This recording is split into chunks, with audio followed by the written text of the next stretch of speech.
I received a email from the Carl Jung Depth Psychology site blog, and it had this brief quote from Dr. Jung, which I thought you would find interesting.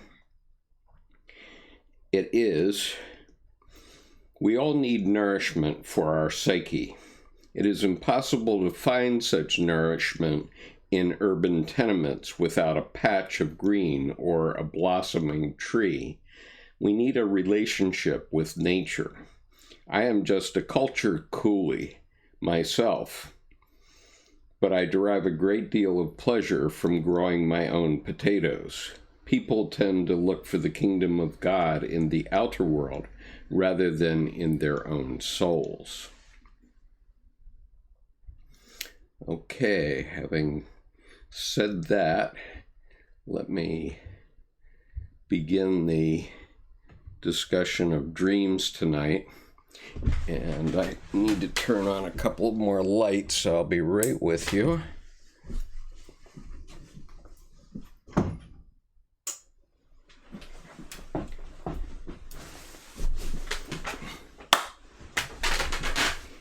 Okay. Good evening. I hope everybody's had a good week. I've had a very interesting one, I must say. But I can't tell you about it yet, sadly. Anyway, moving on. All right, so this week, hi Dan, nice to see you tonight. I hear you've been talking to our friend Colin, and that's a good thing. He's a good guy. Anyway,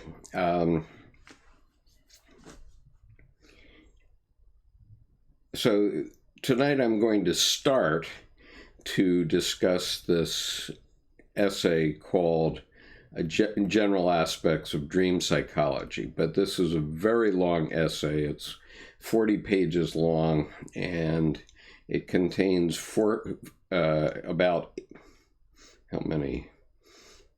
Something like 86 paragraphs. So as we know from Jung, those are very long paragraphs. And so I'm going to take it in stages. I suspect it may take as much as 3 weeks to get through this whole essay, and then we can talk about whether we want to go through all this dream material or start something else. But I think it's useful to get through at least this one essay. This essay is called General Aspects of Dream Psychology, and various versions of it were published by Dr. Jung from 1916. The version that's published in this Dreams book, this is the book I'm reading from today, or working with today, Dreams by C.G. Jung, with the foreword by Sonu Shamdasani, published by Princeton University Press. This version, it has a compendium of several dreams, or several essays about dreams, and this version of this essay was published in 1948. Now, I'm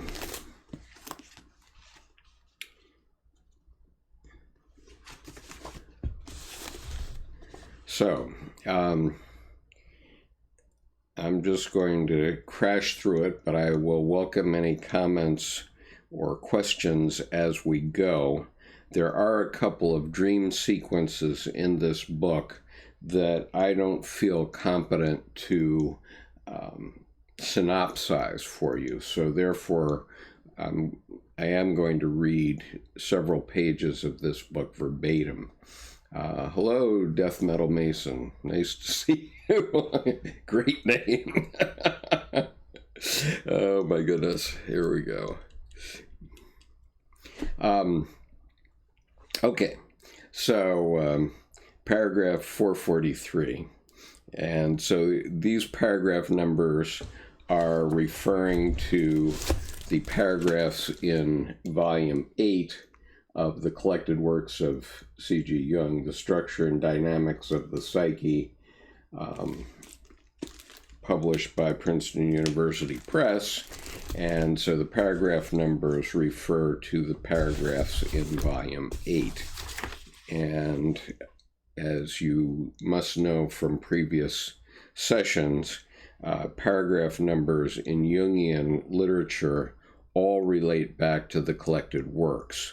And so regardless of whether someone has created some little book one way or another, as they did in this case, to make a compendium of essays, the paragraph numbers next on the page are always paragraph numbers as found in the collected works of C.G. Jung. And this particular compendium is from 4 different volumes of the collected works. So, paragraph 443, dreams do not show the continuity of development typical of conscious contents. They have remnants of a peculiar psychic activity taking place during sleep, and they can be isolated from contents of consciousness. And I don't know if you've ever had the experience, but I certainly have, where something monumental may be happening in my conscious life, and suddenly, and so as a result of that monumental thing, I'm expecting some colossal set of dreams relating to that night, and instead I have myself skipping through a meadow with a lover or something like that, and nothing about whatever's going on in my life. And so dreams are pretty autonomous. They have something to say to us, but not necessarily about yesterday. Although, as we'll see later, Dr. Jung does say that dreams very often do draw on images that have come up in your life recently, like yesterday or last week or something like that. But that doesn't mean that the dream is about that. It means the dream thinks that it can send you that image as a metaphor to pass some message along to you. Okay, so paragraph 444, but not completely cut off. Okay, so the impressions, thoughts, and moods from the preceding day may get involved in the dream, and that's pointing backward, but dreams also have a forward continuity, more or less distinct alterations of mood. So the forward continuity can relate to prognostications, which we'll get into at a later time. But paragraph 445, the combination of ideas and dreams is essentially fantastic. Excuse me. That wasn't good. And so what I mean by fantastic, or what Dr. Jung seems to mean by fantastic, is fantasies with meaning, ideas linked together in a sequence foreign to our reality thinking, and it's in striking contrast to the logical sequence of ideas typical of conscious mental processes. Sometimes you're expecting a certain dream topic, but you don't get it at all, which is what I just said. I guess I had already written that down. Okay, this is going to get more exciting here in a couple of minutes. Paragraph 446, this is why many say dreams are meaningless. We cannot project our own lack of understanding on the process. Dreams have an inherent meaning of their own. And by the way, there is a copy of my notes on these paragraphs that I'm discussing tonight in the Dropbox. If you're not a member of our Dropbox, please send an email to skip.conover@gmail.com, and I will add you to our Dropbox. But if you are a member of our Dropbox, you can go to that and go to the handout subfolder called 092418, and that is today's date in month, day, and year. And in that subfolder, you will find the notes for tonight, which you can follow along with me. So, paragraph 447, Dr. Jung says, historically, many were trying to find prophetic meaning in dreams. And there are stories about this, of course, going back to ancient Egypt, to the stories about Moses, for example, and Joseph, and the multicolored dream code. And Freud's findings began to find real significance to dreams using the scientific understanding. So he was understanding the meaning of dreams from a materialistic scientific method point of view. And that was not identical with fragmentary meanings, which we'll discuss in a minute. But the point is that Freud was a materialist. He was talking about the physical world, and he was always applying issues about the physical world to his dream analysis, whereas Dr. Jung points out that dreams are really about the psyche, and that to the extent you reduce them with a Freudian approach, you're only getting down at the a little below the subsurface. And but he emphasizes that in 448, that he's not intending to have this article be a critical discussion of Freud's psychology of dreams. And he was, since he was writing in 1916, this was very early in his major writings, and it was very shortly, only 3 years after his break with Dr. Freud. So, and it was in the middle of his Red Book period, so there are a number of issues around this essay. But paragraph 449, Freud discovered the hidden meaning of dreams empirically and not deductively. So his was a traditional scientific method on physical facts, and of course he was applying the idea that it's all sex, and he was talking about wish fulfillments, and he was pointing very frequently to the Oedipus complex. Now, the Oedipus complex finally amounts to the fact that when we're young people, very often we'd rather go home. And there's a sadly funny advertisement on television currently where a young man has come home, and so various members of the family have discovered that he's home, and he says, in some cultures, men don't leave their families until they're 40. And of course, that is true. We know some cultures like that. But that's a function of failing to launch. So if you're living in your parents' basement, you probably ought to take your earphones off now and start planning out how you're going to get a life, because living in your parents' home is fine when you're a child, but when you're a mature adult, you need to go out and live, because that's why your parents had you in the first place.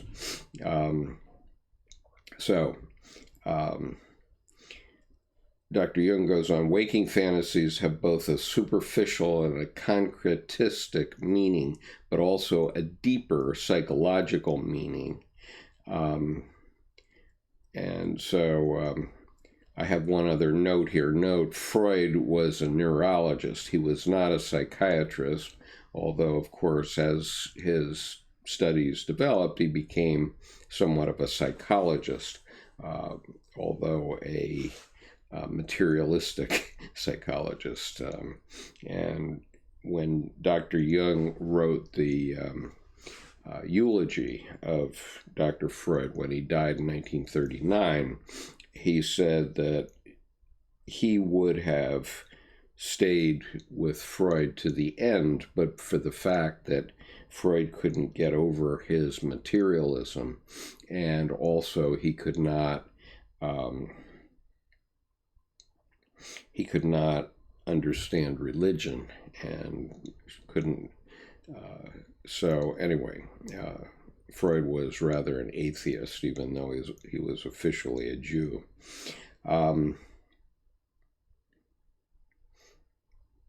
So anyway, then in paragraph on page 25 of the book, if you want to look at that in paragraph 449,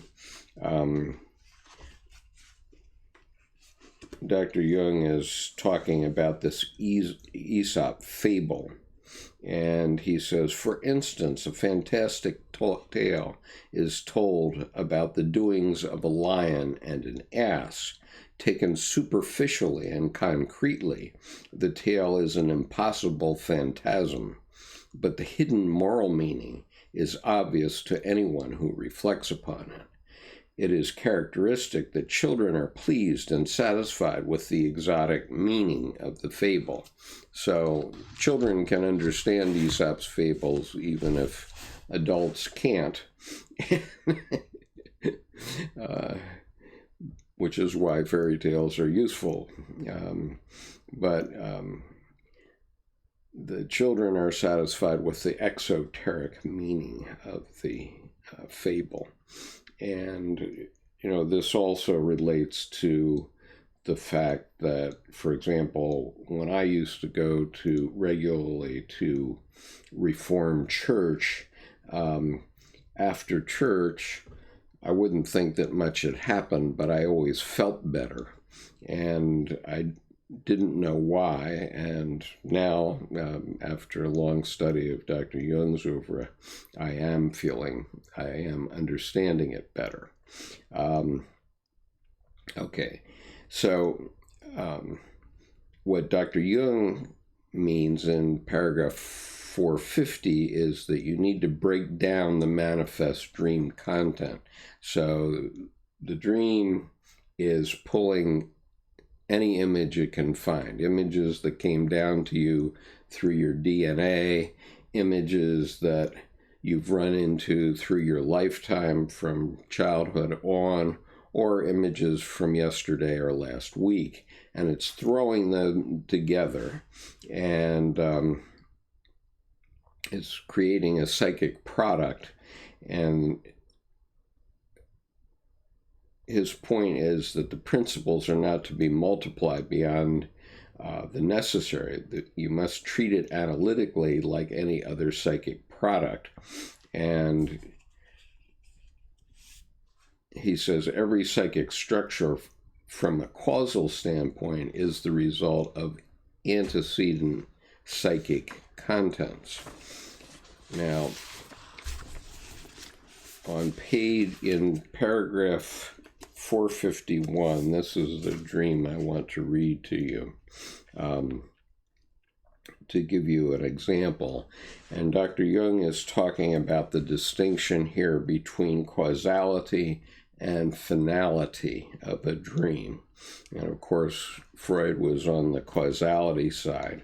But because I'm not a mental health professional, and this is quite a complicated segment, I am going to read from the middle of paragraph 451 through paragraph 453 verbatim, so that you can get what Dr. Jung was saying. And Michael Randall asks me, do I go to church nowadays? I sometimes do. Fortunately, I live within a mile and a half of the U.S. Naval Academy Chapel, which is the cathedral of the Navy. And also my mother-in-law goes to the First Presbyterian Church of Annapolis, so which is the, I think it,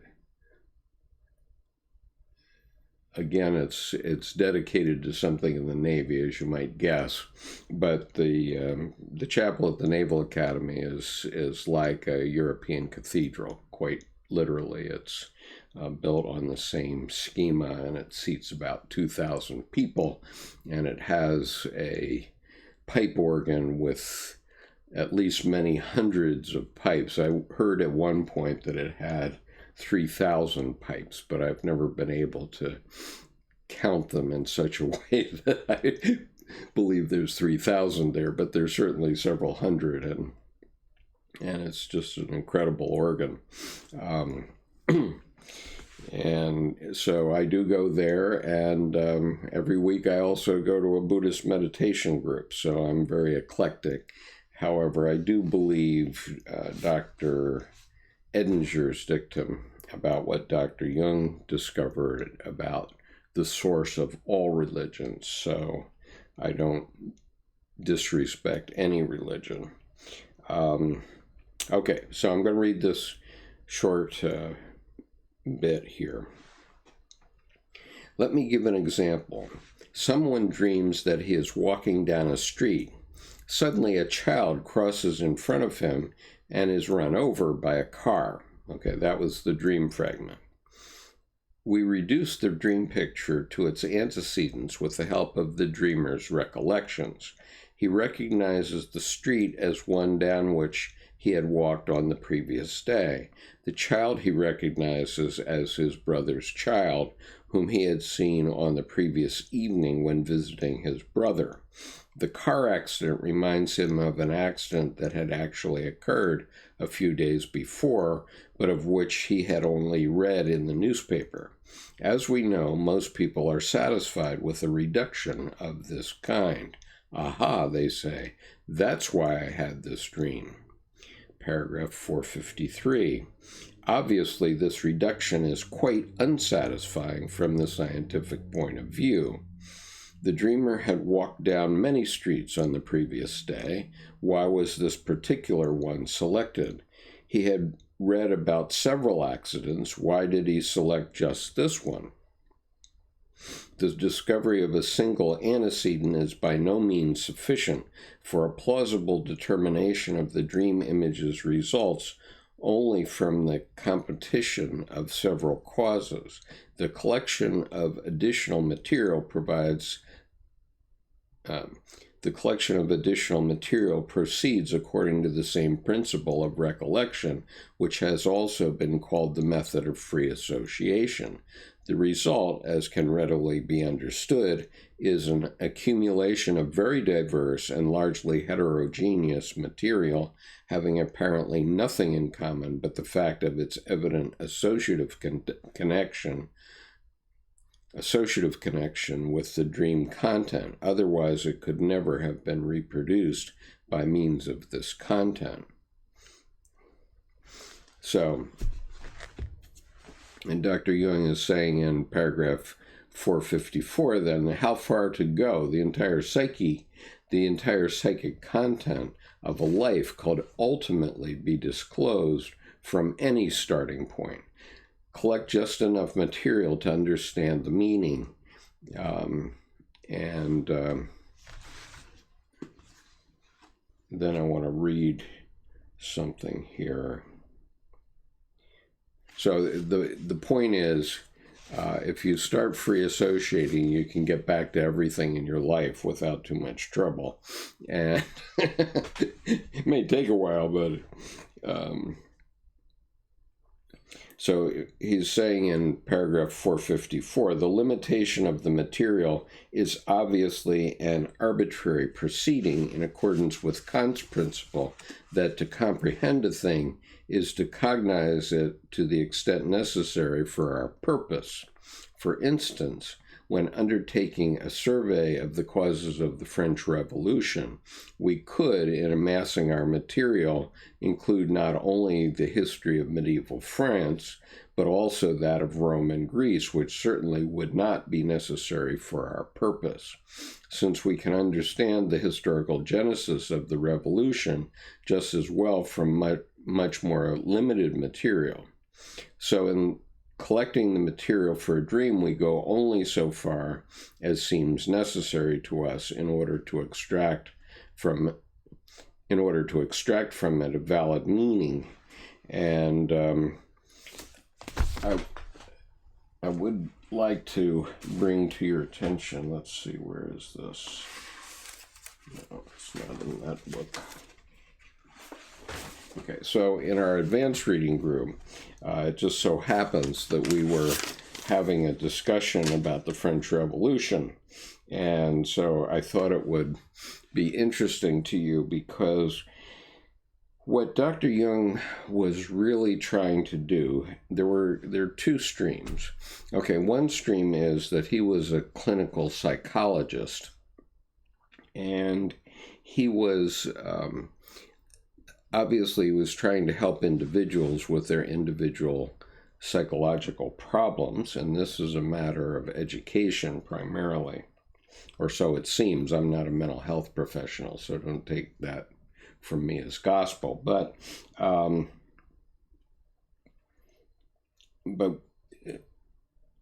so the one stream was his clinical psychology, and that seems to be the stream from which the Jung Institutes have emerged, and which relates to the profession of Jungian analysis and Jungian analysts, who are a special variety of psychotherapists. But most of Dr. Jung's later work, a very large percentage of it, was really trying to figure out what the significance of all world events going back 3,000 years is to the development of the human species and how that can inform us today. And to understand that, I mean, one of the things that one of my,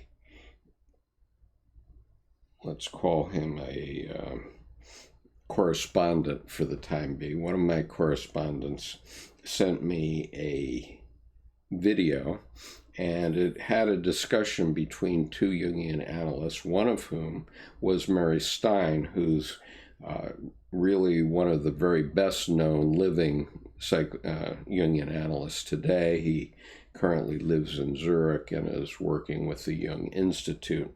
But he seemed in this video to have just an incredible amount of ennui about why we would need the Red Book and why the Red Book is important. And he said that it's not taught in Jungian institutes, and he didn't know if it needs to be. And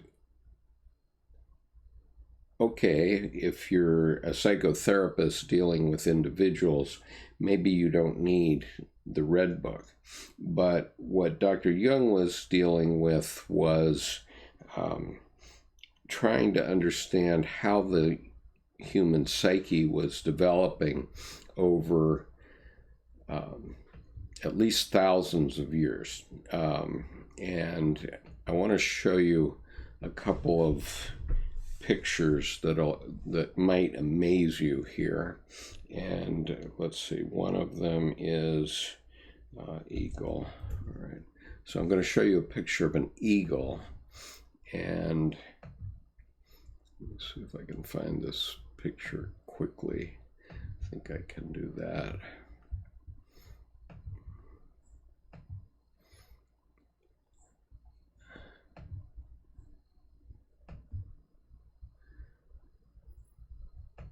Okay, so here's the Decora eagle, in February of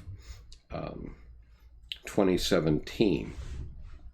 And she's a mother, and she has under her 3 eggs. And it's quite evident that she, as in all other species, has a mother instinct and a mother archetype that she lives out. And she would not move even if she was buried in this snow. And so that instinct, that archetype, the mother archetype in this case, which goes back to the raptors, obviously, that instinct must have developed all the way back in dinosaur times, because her ancestors were raptors. Okay, and then I want to show you one other thing, and this is interesting. Now, one of the things that Dr. Jung got very interested in was mandalas. And so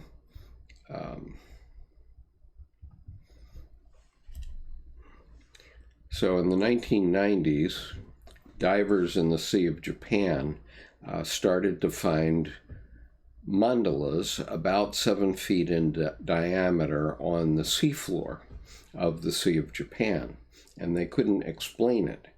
And finally, they did enough diving and investigation so that they found the reason. And let me just get you that.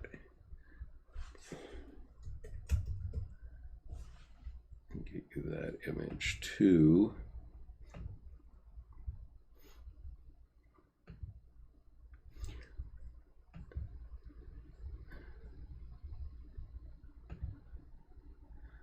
So here's the reason. This is the puffer fish. In Japanese, it's called the fugu fish. And yes, it is the fugu fish that is poisonous to human beings unless it's properly prepared. And it's only 5 inches long, but this male puffer fish, over a period of 5 days, creates this mandala with the express intention that a female pufferfish will come along and lay her eggs in the middle of this mandala. Now, Dr. Jung was remarking on mandalas that were discovered in Rhodesia that were from 35,000 years ago. But here we have a mandala that's in a species in the ocean. So this species must have had a archetypal instinct to create a mandala before our ancestors even emerged from the oceans, honestly speaking. And so the point that I'm trying to make here is that Dr. Jung, by going back to Old Testament times, let's say, to as much as 1500 BC, the time of Abraham, and the times of the creation story, which we're going to get to in a dream here in a moment.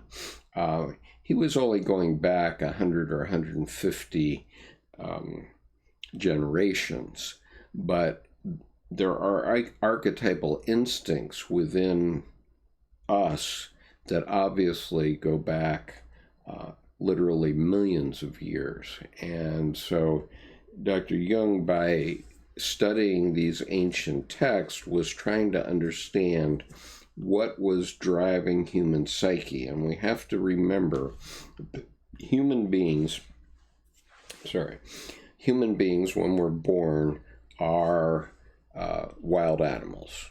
We're wild animals when we're born. And our parents have to bring us along. And so and we have to go through various psychological transformations during this time.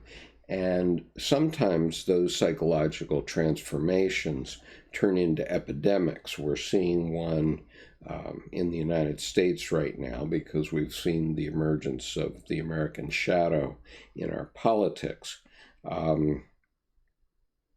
Regardless of which side you prefer in the current political debate, but we do see the emergence of the shadow, and we'll now see over the next few years how the American society deals with it. But Dr. Edinger makes the following comment, and this I'm reading just two brief paragraphs from the Ion Lectures by Edward Edinger, exploring the self in C.G. Jung's Ion. And Ion is the topic of our ongoing advanced seminar. If you're interested in joining that, please send me email to skip.conover@gmail.com so that I can add you to our advanced reading group.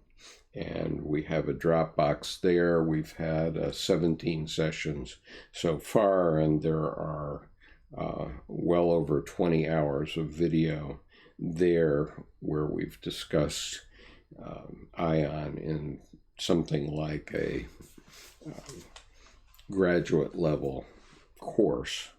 At least that's my intention of how I'm presenting it. Whether others agree, it's a different point, but we currently have 28 members of the advanced reading group, and you're welcome to join us. Okay, but here, let's see where I should begin.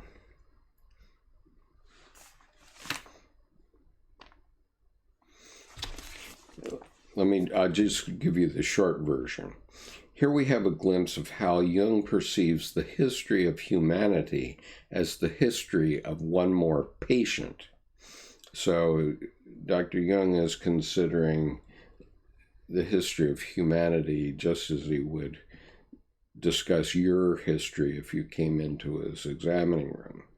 He says that as the spiritual value that had been carried in the vessel of Christianity was in the process of being so severely depreciated, and the new version of that psychic value was being brought from the East, it is even significant that a Frenchman had to do it, since it was the French who were enthroning the goddess of reason. And so now we have Jordan Peterson going around the world enthroning the goddess of reason in the form of his 12 rules for life. And you've probably heard me expound on that, but anyway, so Edinger's saying the French were enthroning the goddess of reason. This historical archetypal event, the enthronement of the goddess of reason, is something that we see relived in the life of the young individual again and again. We don't see it as much now as in earlier times because there are not so many people who have been exposed to a religious childhood, but there are still some. We see friends or patients who have gone through a religious childhood and at adolescence go through the French Revolution, in effect enthroning the goddess of reason in Notre Dame. This is an archetypal event which takes place individually as well as historically. So my point from that is that Dr. Jung was looking for other historical events which take place individually as well as historically. And we can go into the Red Book at another time, but certainly Dr. Jung was doing that, and the whole rest of his life from the Red Book period, about 45 years, was dedicated to this project. Okay.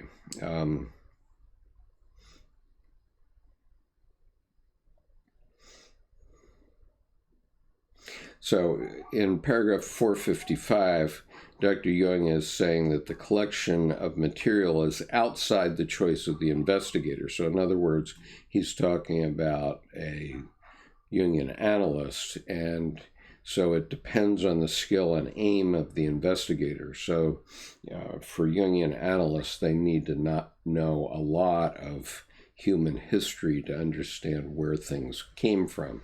And one of the reasons I showed you those two images of the eagle and the pufferfish is that these ideas may have come from a long, long time ago. And so he goes on to say, you need a twofold point of view, causality and finality. Finality is used to avoid confusion with teleology. Teleology. Finality is the word he uses to avoid confusion with teleology.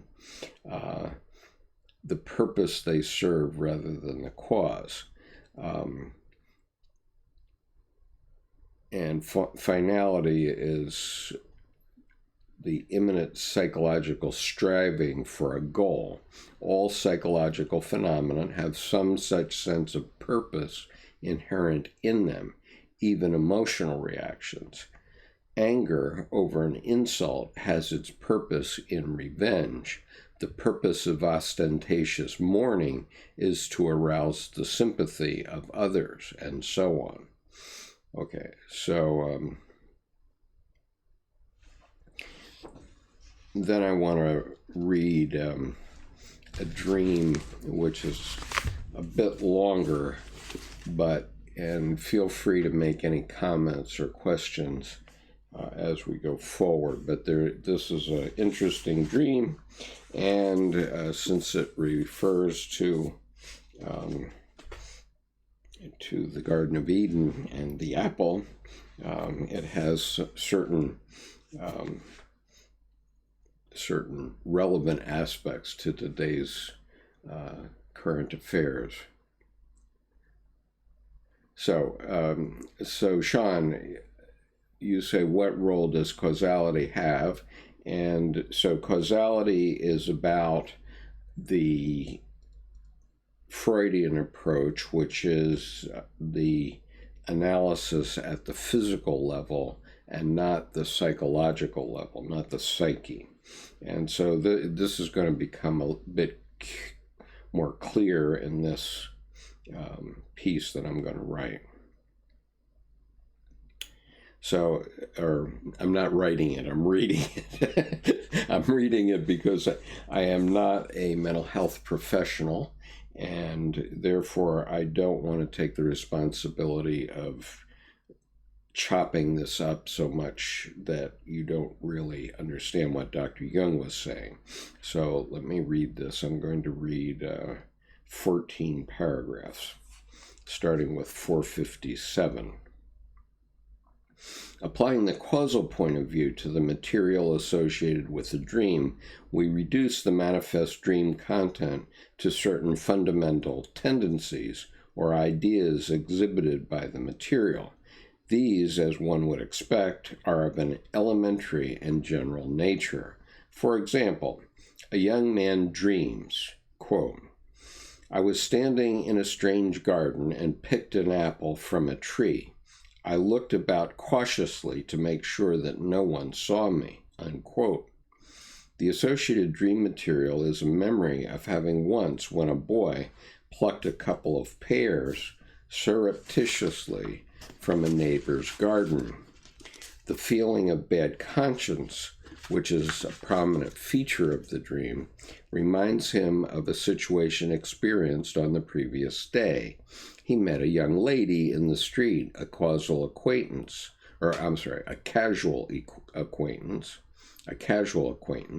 and exchanged a few words with her. At that moment, a gentleman passed whom he knew, whereupon he was suddenly seized with a curious feeling of embarrassment, as if he were doing something wrong. He associated the apple with the scene in the Garden of Eden, and also with the fact that he had never really understood why the eating of the forbidden fruit should have had such dire consequences for our first parents. This had always made him feel angry. It seemed to him an unjust act of God, for God had made men as they were, with all their curiosity and greed. Paragraph 459. Another association was that sometimes his father had punished him for certain things in a way that seemed to him incomprehensible. The worst punishment had been bestowed on him after he was caught secretly watching girls bathing. This led up to the confession that he had recently begun a love affair with a housemaid, but had not yet carried it through to its natural conclusion. On the evening before the dream, he had had a rendezvous with her. Reviewing this material, we can see that the dream contains a very transparent reference to the last named incident. The associative material shows that the apple episode is obviously intended as an erotic scene. For various other reasons, too, it may be considered extremely probable that this experience of the previous day had gone on working in the dream. In the dream, the young man plucks the apple of paradise, which in reality he has not yet plucked. The remainder of the material associated with the dream is concerned with another experience of the previous day, namely the peculiar feeling of bad conscience which seized the dreamer when he was talking to his casual lady acquaintance. This, again, was associated with the fall of man in paradise, and finally with an erotic misdemeanor of his childhood, for which his father had punished him severely. All these associations are linked together by the idea of guilt. We shall first consider this material from the casual standpoint of Freud. In other words, we shall interpret the dream, to use Freud's expression. A wish had been left unfulfilled from the day before. In the dream, this wish is fulfilled under the symbol of the apple episode. But why is this fulfillment disguised and hidden under a symbolic image instead of being expressed in a clearly sexual thought? Freud would point to the unmistakable element of guilt in this material and say that the morality inculcated into the young man from childhood is bent on repressing such wishes, and to that end brands the natural craving as something painful and incompatible. The repressed painful thought can therefore express itself only symbolically. As these thoughts are incompatible with the moral content of consciousness, a psychic authority postulated by Freud, called the censor, prevents this wish from passing undisguised into consciousness. Considering a dream from the standpoint of finality, which I contrast with the causal standpoint of Freud, does not, as I would expressly like to emphasize, involve a denial of the dream's causes, but rather a different interpretation of the associative material gathered round the dream. The material facts remain the same, but the criterion by which they are judged is different. The question may be formulated simply as follows: what is the purpose of the dream? What effect is it meant to have? These questions are not arbitrary inasmuch as they can be applied to every psychic activity. Everywhere the question of why and the wherefore may be raised because every organic structure consists of a complicated network of purposive functions, and each of these functions can be resolved into a series of individual facts with a purposive orientation. Paragraph 463.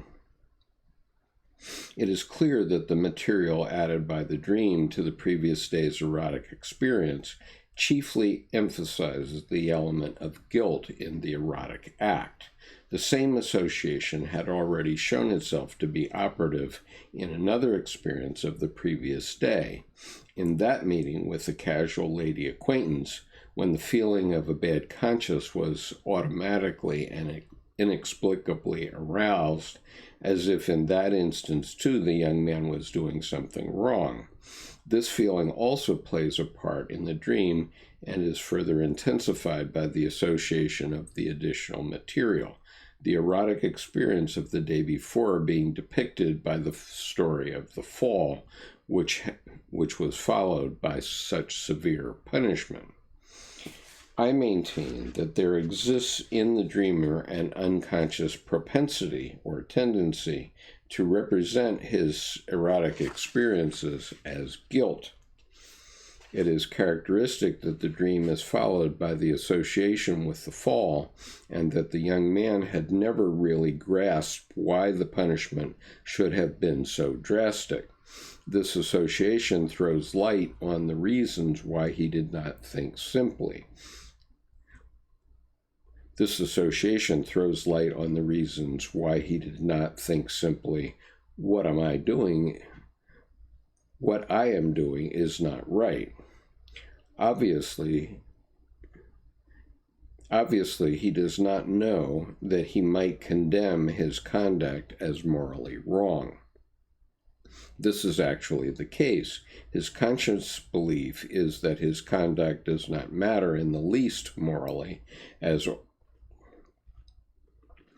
all his friends were acting in the same way, besides which he was quite unable on other grounds to understand why such a fuss should be made about it. Quite a synchronicity here, isn't it? Paragraph 465. Now, whether this dream should be considered meaningful or meaningless depends on a very important question, namely, whether the standpoint of morality handed down through the ages is itself meaningful or meaningless. I do not wish to wander off into a philosophical discussion of this question, but would merely observe that mankind must obviously have had very strong reasons for devising this morality, for otherwise it would be truly incomprehensible why such restraints should be imposed on one of man's strongest desires. If we give this fact its due, we are bound to pronounce the dream to be meaningful because it shows the young man the necessity of looking at his erotic conduct It shows the young man the necessity of looking at his erotic conduct for once from the standpoint of morality. Primitive tribes have in some respects extremely strict laws concerning sexuality. This proves that sexual morality is a not-to-be-neglected factor in the higher functions of the psyche and deserves to be taken fully into account. In the case in question, we should have to say that the young man, hypnotized by his friend's example, has somewhat thoughtlessly given way to his erotic desires, unmindful of the fact that man is a morally responsible being who, voluntarily or involuntarily, submits to the morality that he himself has created. Paragraph 466. In this dream, we can discern a compensating function of the unconscious, whereby those thoughts, inclinations, and tendencies which in conscious life are too valued come spontaneously. I'm wrong. I'll read it again. The tendencies which in conscious life are too little valued come spontaneously into action during the sleeping state, when the conscious process is to a large extent eliminated. Here the question might certainly be asked, of what use is this to the dreamer if he does not understand the dream? To this I must remark that understanding is not an exclusively intellectual process, for, as experience shows, A man may be influenced and indeed convinced in the most effective way by innumerable things of which he has no intellectual understanding. I need only remind my readers of the effectiveness of religious symbols. The above example might lead one to suppose that the function of dreams is a distinctly moral one. Such it appears to be in this case, but if we recall the formula that dreams contain the subliminal material of a given moment, we cannot speak simply of a moral function. For it is worth noting that the dreams of those persons whose actions are morally unassailable bring material to light that might well be described as immoral in the ordinary meaning of the term. Thus it is characteristic that St. Augustine was glad that God did not hold him responsible for his dreams. The unconscious is the unknown at any given moment, so it is not surprising that dreams add to the conscious psychological situation of the moment all those aspects which are essential for a totally different point of view. It is evident that this function of dreams amounts to a psychological adjustment, a compensation absolutely necessary for properly balanced action. In a conscious process of reflection, it is essential that, so far as possible, we should realize all the aspects and consequences of a problem in order to find the right solution. This process is continued automatically in the more or less unconscious state of sleep, whereas experience seems to show all those aspects occur to the dreamer, at least by way of illusion, that during the day were insufficiently appreciated or even totally ignored. In other words, were comparatively unconscious. As regards the much discussed symbolism of dreams, its evaluation varies according to whether it is considered from the causal or the final standpoint. The causal approach of Freud starts from a desire or craving, that is, from the repressed dream wish. This craving is always something comparatively simple and elementary, which can hide itself under manifold disguises. Thus, the young man in question could just as well have dreamt that he had to open a door with a key, that he was flying in an aeroplane, kissing his mother, etc. From this point of view, all those things could have had the same meaning. Hence it is that the more rigorous adherents of the Freudian school have come to the point of interpreting, to give a gross example, pretty well all oblong objects in dreams as phallic symbols and all round or hollow objects as feminine symbols. From the standpoint of finality, the images in a dream each have an intrinsic value of their own. For instance, if the young man, instead of dreaming of the apple scene, had dreamt he had to open a door with a key, this dream image would probably have furnished associative material of an essentially different character, which would have supplemented the conscious situation in a way quite different from the material connected with the apple scene. From this standpoint, the significance lies precisely in the diversity of symbolical expressions in the dream and not in their uniformity of meaning. The causal point of view tends by its very nature towards uniformity of meaning, that is, toward a fixed significance of the symbols.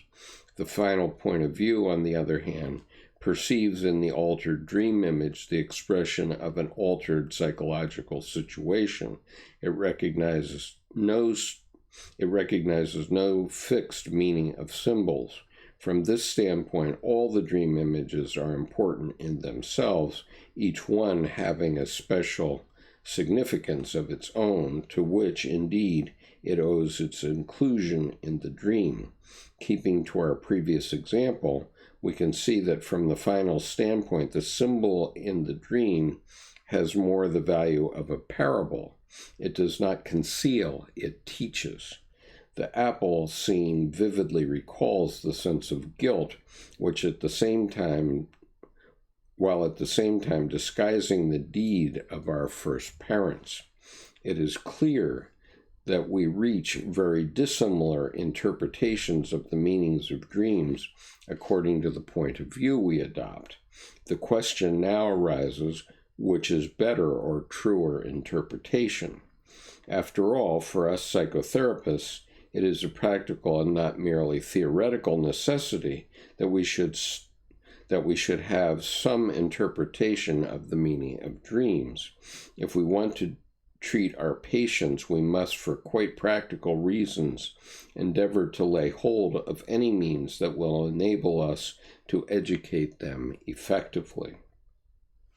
It should be obvious from the foregoing example that the material associated with the dream has touched on a question calculated to open the eyes of the young man to many things which till now he had heedlessly overlooked. But by disregarding these things, he was really overlooking something in himself, for he has a moral standard and a moral need just like any other man. By trying to live without taking this fact into account, his life was one-sided and incomplete, as if uncoordinated, with the same consequences for psychic life as a one-sided or incomplete diet would have for the body. In order to educate an individuality to completeness and independence, we need to bring to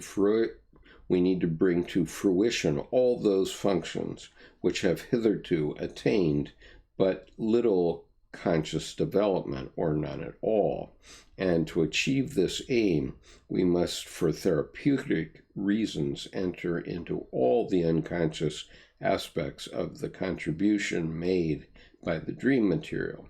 This makes it abundantly clear that the standpoint of finality is of great importance as an aid to the development of the individual. Okay, so I'm going to stop reading there, I think.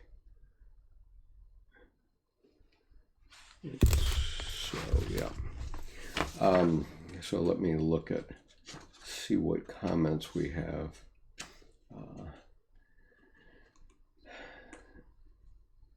Thomas says the distinctions between personal dreams and those that are superpersonal, discovering these is key. Yes, very definitely. And that's why we're discussing it not only in our advanced group, but among ourselves, among some of my correspondents. Okay.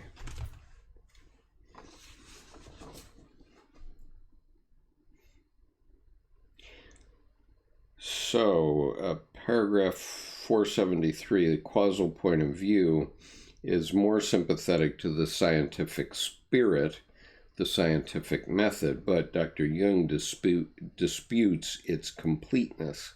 Psyche also requires a final view, a purpose. Only a combination of points of view approaches the topic. And then paragraph 474 starts bringing up other dream topics, so I thought I would leave those for next week, as this is a very, very complicated essay, especially in its latter parts. I started to go cross-eyed as I was reading it again, and I have read it before, but I'm sure I went cross-eyed then too. So anyway, I'm now available to talk about anything you want on any of the dreams or any other topics that relate to Dr. Jung. And Thomas, thank you for your pointer to the table for 4. I might just offer the link for that to others in the group, and I will do that by means of the chat. And I have not yet read it. I have to admit, but it seems very interesting, and I'm sure it's going to be an interesting piece when I have time to read it. I'm afraid I have some other pressing personal issues at the moment that have to be addressed first, but anyway, I'm looking forward to getting into it. So, other comments, what shall we talk about?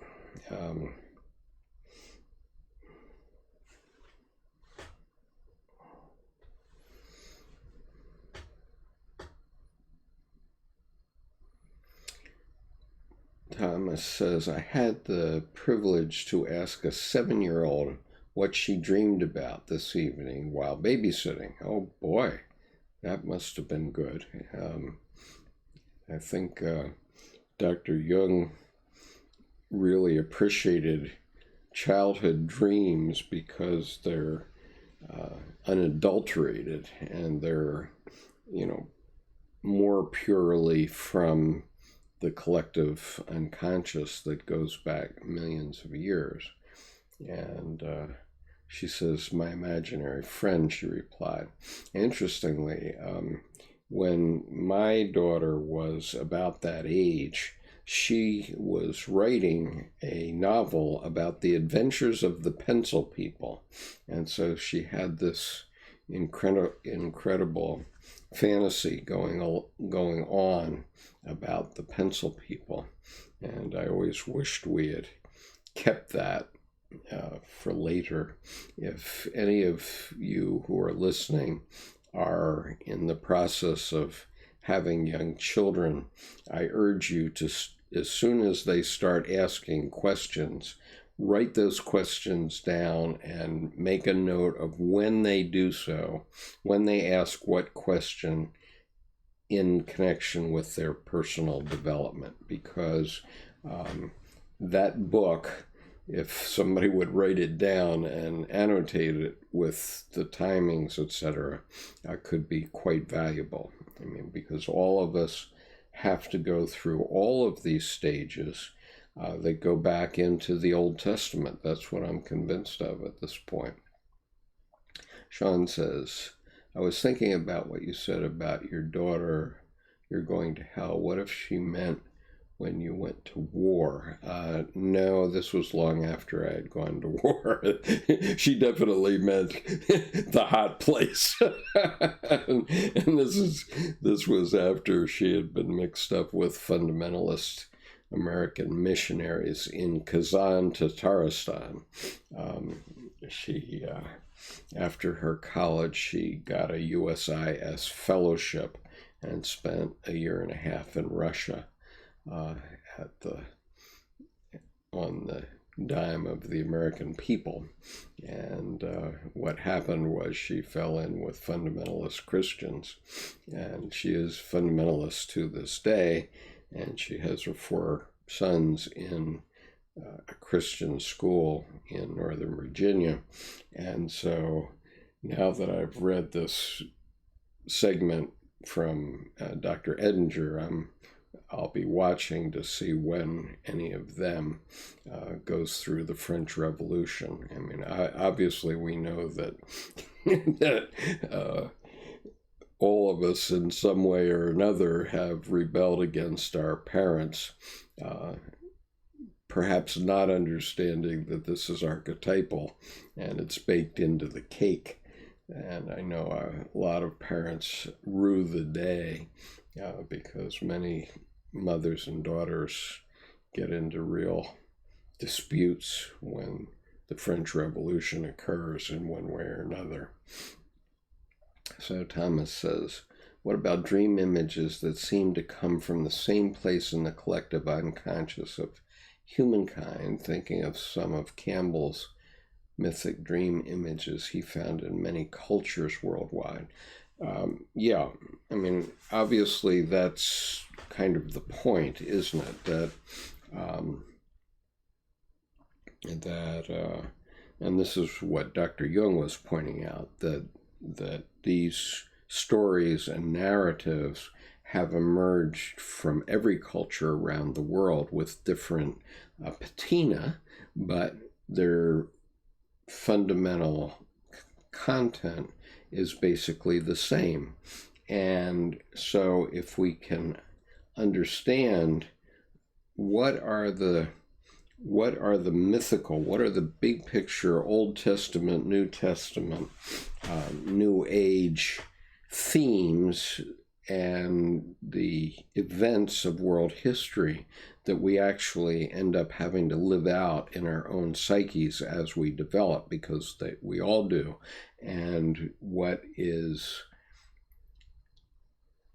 different in world history is that some of those events, like the French Revolution, as Dr. Edinger was describing and Dr. Jung was describing in his chapter about Nostradamus, is that we have to go through those things. And when something catches fire with a whole bunch of people all at once, then suddenly you can get a psychic epidemic. And obviously, the 20th century was filled with psychic epidemics, and those caused not only World War I, but World War II and many other wars.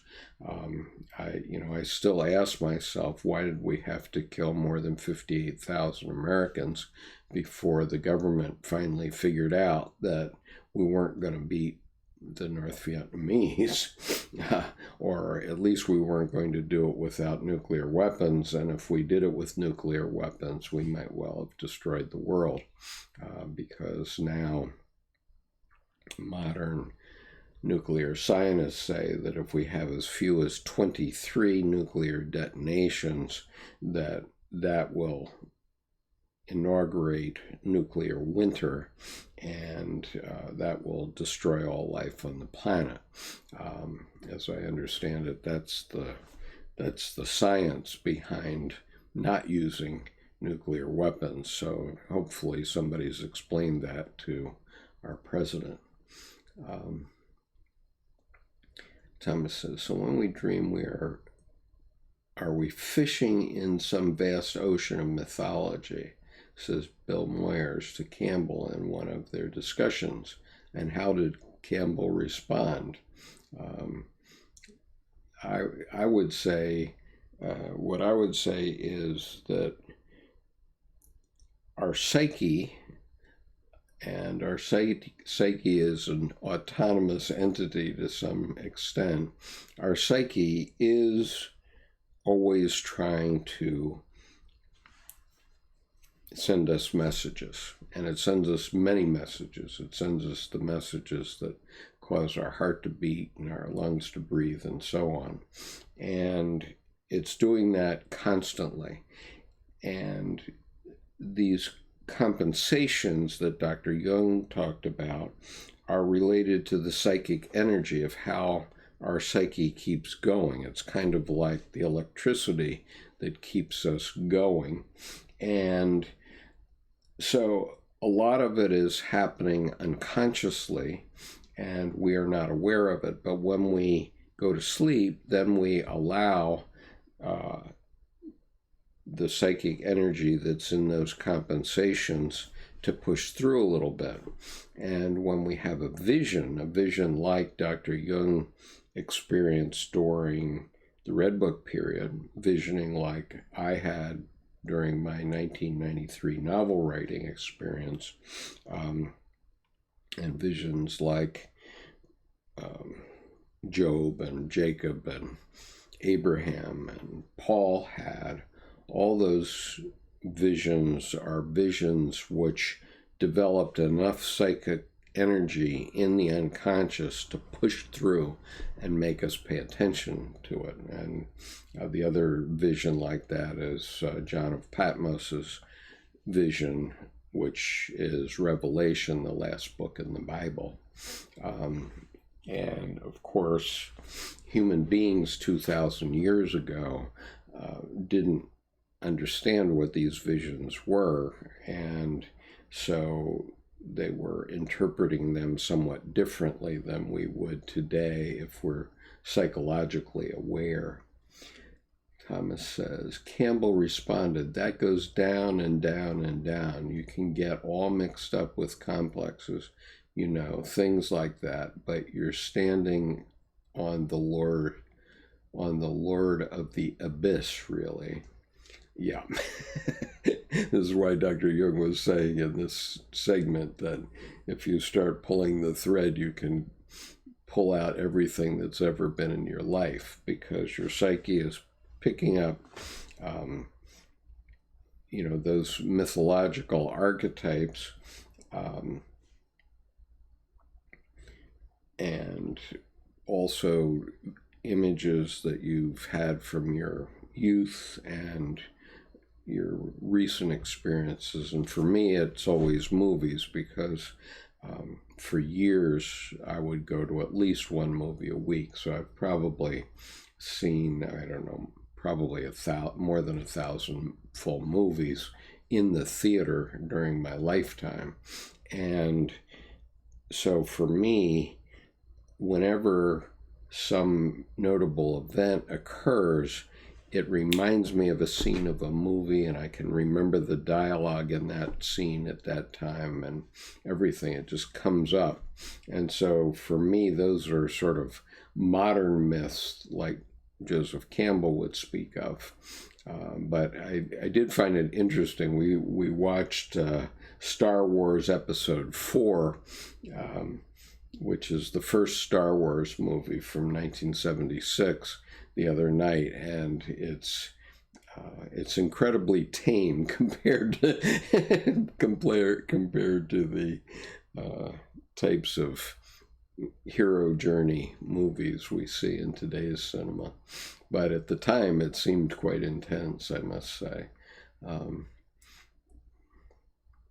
Sean says, there is an awesome interview on the Jocko podcast from a colonel who lived through 3 wars, World War II, Korea, and Vietnam. I'm not sure if you'd like it, but I composed music for a Civil War major to his wife. Well, I certainly wouldn't mind you putting the links on the chat so that we can all go back and see what you're referring to, Sean. That would be interesting. Obviously, music is also quite evocative, and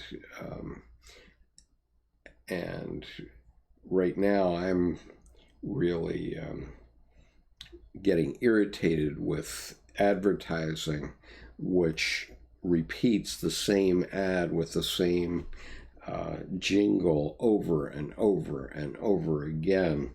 And so I'm committed to not purchase anything from the people who are putting those jingles in my head, and so that I can't get them out of my head.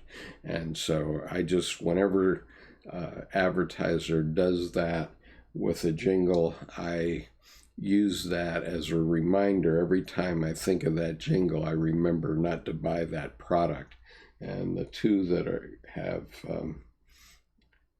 irritated me most recently are Wayfair and Progressive. And there's one other that I don't recall at the moment, but obviously they cause us to make connections that I don't choose to have, and I find it very irritating. Thomas says, I have to put in here that reading Finnegan's Wake and trying to make sense of it is about as easy as making sense of many dreams. It is worth the effort, however. Thomas, honestly, I never got through Finnegan's Wake. I did, I appreciate what it is and so on, and I definitely appreciated Dr. Jung's analysis of Ulysses for James Joyce. But I did like The Skeleton Key to Finnegan's Wake, which Joseph Campbell wrote. And Joseph Campbell, because he was so immersed in all these myths, he could read with Finnegan's Wake. And James Joyce was asked one time, why did you write such a complex novel? And he said, to keep critics clucking over it for 300 years. And honestly, they will probably be clucking over it for 1,000 years. And because of our education today, I doubt if there's a novelist today that it could even write such a document. And Thomas says,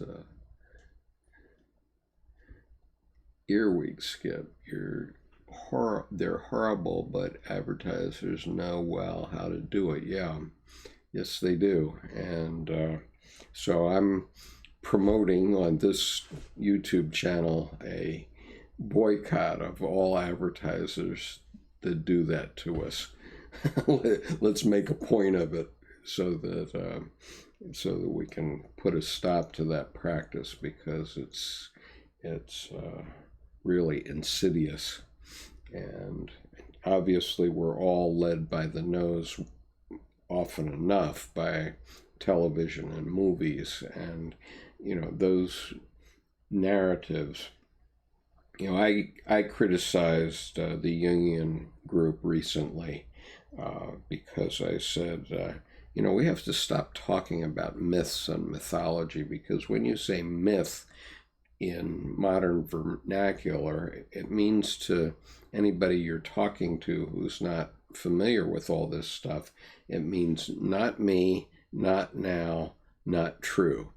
And so I said we have to come up with a different way of talking about it. And so Murray Stein, to his credit, did respond to me on Twitter saying that we should call it, I think he said, societal narrative, some kind of narrative. And, that makes a lot of sense, because then if we understand that fairy tales and myths are narratives which have been refined, they're very refined down to their archetypal essence, because they've been passed along and passed along and passed along through generations of people. And so they get refined down to their archetypal essence. And so then they become true. And so that's also true of astrology and any divination technique. The one that I'm most familiar with is the tarot, which I did an 18-video teaching on how to read the tarot last year, so you can find that on this YouTube channel if you're interested in learning the tarot. But the tarot is developed in the following way. The major arcana are the major archetypes that one experiences in one's life, both physical and spiritual. And then the minor arcana are divided into 4 suits, which represent the 4 types in Jungian psychology, which we refer to the Myers-Briggs type indicator, which followed on Dr. Jung's work on personality types. And so in Jungian psychology, there's 4 main types: sensing,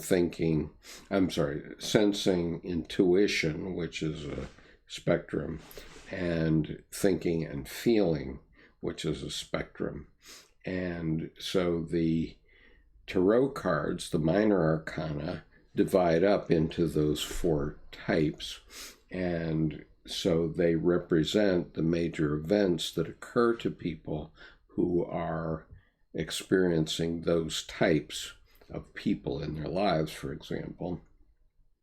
And so then when you do a reading based on it, it has a lot of connection to everybody, and it always does, because it constellates hooks within their unconscious.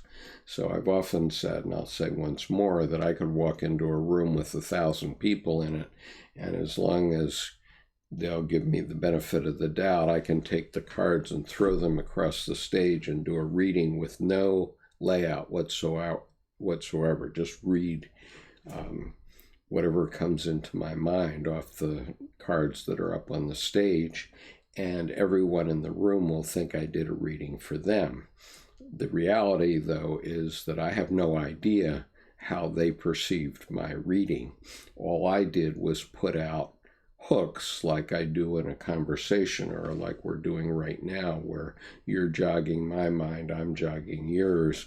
And so all that a tarot reading does is put out psychic hooks, and then if your mind is waiting for that hook, then you'll pick up on it. So if I say something about mother, if you're having a problem with your mother right now, that's going to kick in. If you're not, then you won't hear it from that, but you'll hear something else. And so all I have to do is keep talking, and as long as I'm reading the tarot cards, I know I'm going to hit something in your psyche, and probably a lot of things. And you'll say, wow. But I really don't know anything except how to read the cards. So let's see. Okay. Sean says, I don't think I'm permitted to post links, but the video is on my channel. Well, did you try to post a link, Sean? I don't know. It may be that it will, it could be that it will reject, but if it does, then I can approve it. And I anyway could get it. So it would be very helpful to all of us if you could give us the URL, and you could spell out the URL in such a way that it doesn't create a link. That might be a way to spoof YouTube also. Let's see. Thomas says, I am a third of the way through. In about 2 years, the reading of Finnegan's Wake. Gravity's Rainbow is almost as unreadable, Thomas Pynchon. But as Pynchon once pointed out, why does it have to be easy? Well, it doesn't have to be easy, of course. And, you know, the more I read Dr. Jung and try to help other people understand it, the more I say, you know, why am I doing this? Oh my God, it's not easy. But I at this point, I think I'm starting to grok it, and maybe it's worthwhile. Sean says, I've never read the tarot, although have met people who can manipulate with some of those techniques. And those 10-step gurus or senseis with the one trick. Yeah, it's a party trick. There's no doubt about it. But I have many party tricks. This is a cool one. The Science Tarot. This was given to me by a exobiologist. This is a woman who is a biologist about alien life forms, and we asked her once what would be the pinnacle of her life, and she said it would be finding a microbe on another planet or another body in space. So she's not expecting little green men to walk up to the camera or anything like that.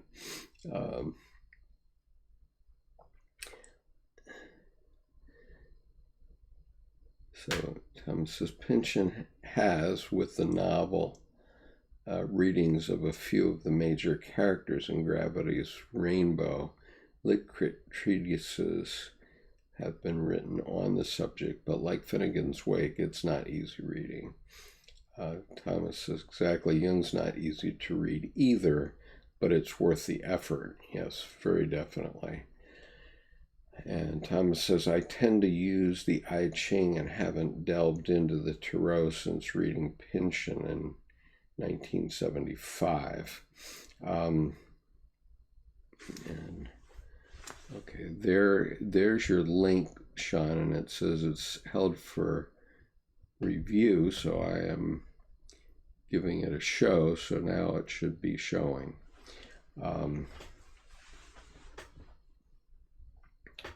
So I've approved it. That's the trick. We can now look at links that people want to send, but with me approving them. And so I'm happy to do that. Let's see. Why is it worth the effort, Thomas? I'd welcome some thoughts on that. I've been studying Dr. Jung's over for 31 years now, and it's always been very helpful to me for mysterious reasons. That doesn't mean that I think it's ooey-oo. I think our psyche works in ways that we have not yet understood. And even Dr. Jung admitted at the end of his life in one of the videos on YouTube, he says, we know nothing about the psyche. And I certainly concur with that. And I think that over time, I'm learning more and more about the psyche. And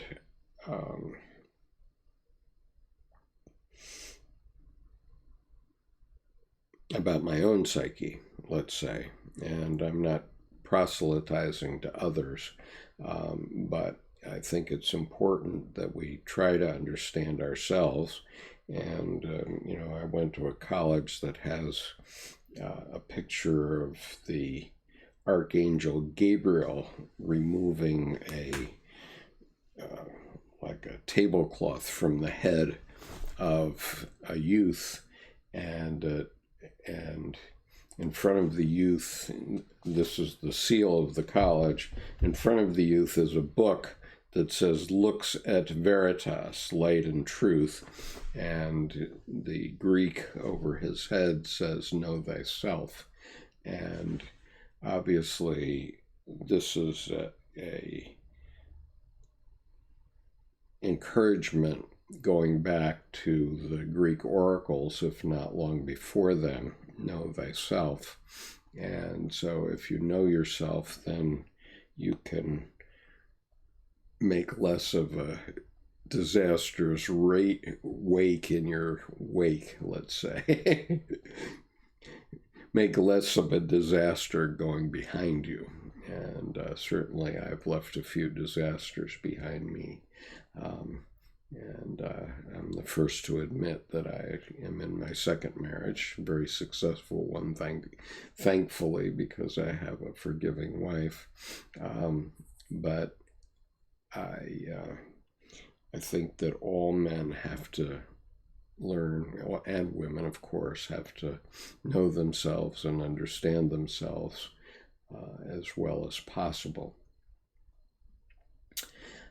Thomas says, it's worth the effort because of what comes that is so deeply useful to fighting out what to do in and with one's life. Absolutely. Figuring out what to do in and with one's life. Absolutely. Sean says, I'm lucky to be so young to know my purpose. My greatest pull is to inspire people. Well, that's terrific. And hopefully you'll continue to grow in that effort. Thomas says, one realizes the authors, be they fiction writers or psychologists, have invested much in what they create, and what very little is accidental therein. The mysteries are worth sussing out. I absolutely agree with that. I think that my novel writing experience definitely came from a very deep unconscious place for me, and I didn't understand it for many years, but what I think I understood and understand from it, and you may be able to confirm this with me, Thomas, that that there is a flow that comes from the unconscious, and this is what writers worry about in writer's block, and why so many artists of all kinds, not only writers, but painters and sculptors and others, have gotten themselves in trouble with alcohol or drugs because somehow they've gotten away from the stream and are trying to get back out to it and think that they can do so by drinking or by taking drugs. And, I believe that that can work to a limited degree, but the problem is that then it creates an addiction that isn't good. So my favorite artist, Jackson Pollock, killed himself and two women in a car accident at the age of 44.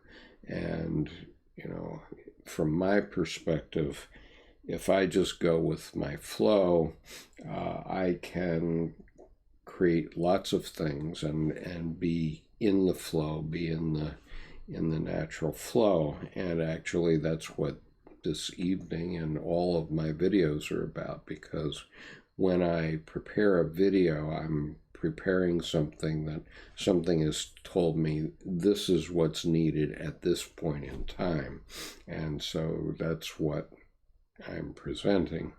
And so even though I have done a lot of painting that's been prized, and I have done writing in both poetry and prose, my main métier, let's say, seems to be in doing this and talking about Dr. Jung's work in sort of a natural way. At the end of these sessions, I never have any idea what I had talked about because it all comes from depth from me.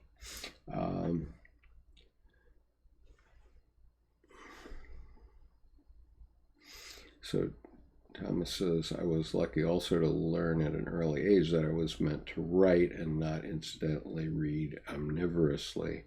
I'm surprised you haven't started on another novel, Skip, or are you just waiting for the muse to reappear? Well, actually, Thomas, I am on the verge of writing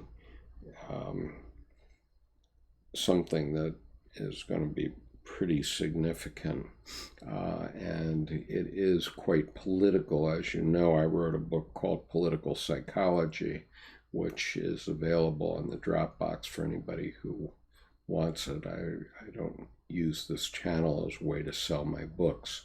So if you want any of my books, you're free to go into the Dropbox and get them. And they're online, of course. They're not hard copies, but I can't quite yet talk about what my project is. But maybe soon, within the next couple of weeks, I'll be able to do that. And I think it will be very surprising. And so Sean says, you have obviously thought about the writer's block because that was dead on. Yes, we can't always be motivated to do what we need to do. Well, I think that if you understand, if you've experienced it in the proper way, then you'll never have writer's block. I think some people have an experience like I had in 1998 or 1993, I'm sorry, and I think it flows out of them, and then when it's done, and then they think, oh my God, I need to write another novel, and they can't get it connected again.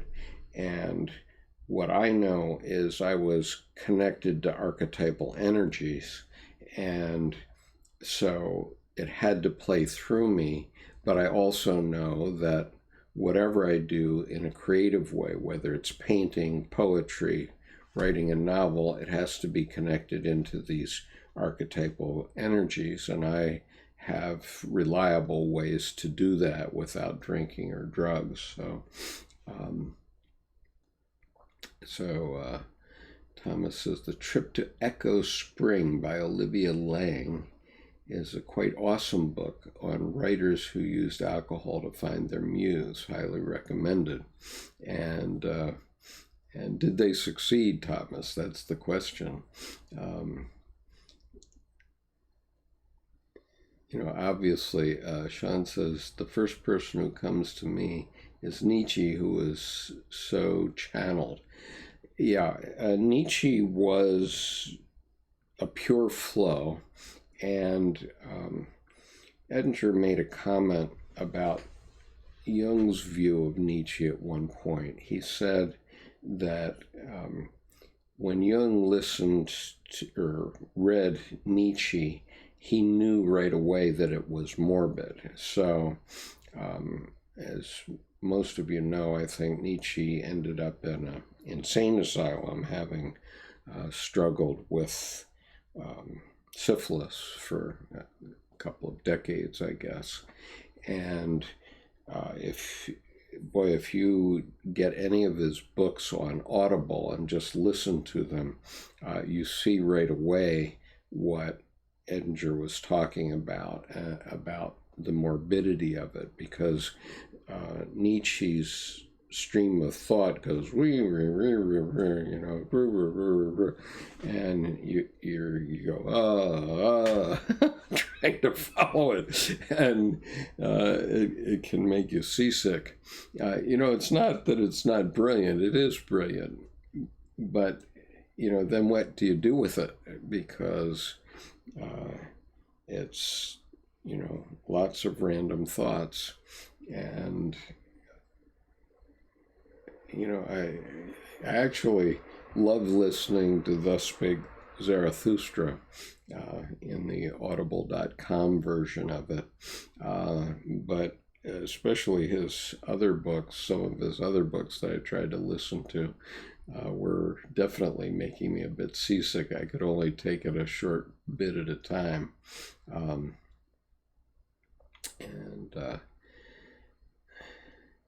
Thomas says, I admire Nietzsche also, though I have never understood his attitude toward women.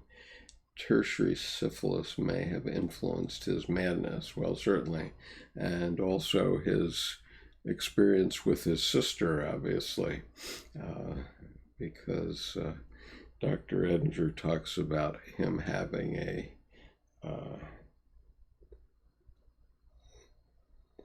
let's say a relationship with his sister, and so that's a long story, though. La Gaia Scienza was my favorite, but I always got the Gay Science, yeah, was my favorite, but I always got weird looks when I reading it in public. I'll bet.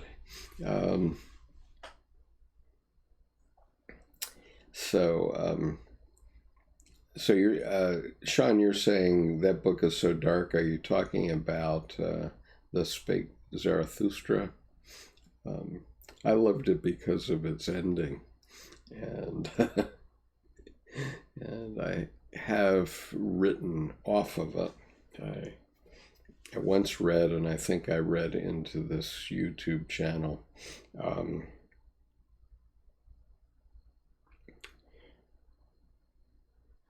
a book or essay called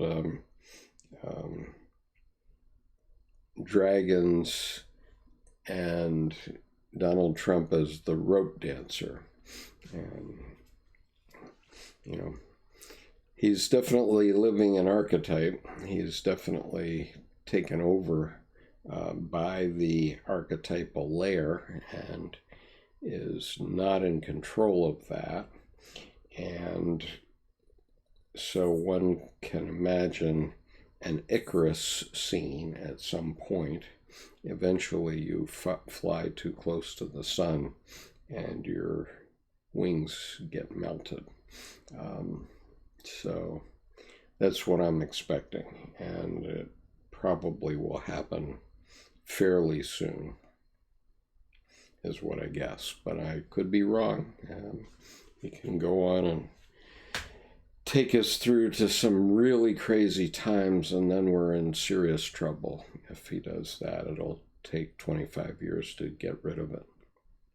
But I personally am a believer in the United States and the process, the major collective unconscious process that goes on in the United States, where all the good ideas get accepted from every social group in the world, every religion, every race, every ethnicity, every country of national origin. We have them all in this country, and they're all Americans.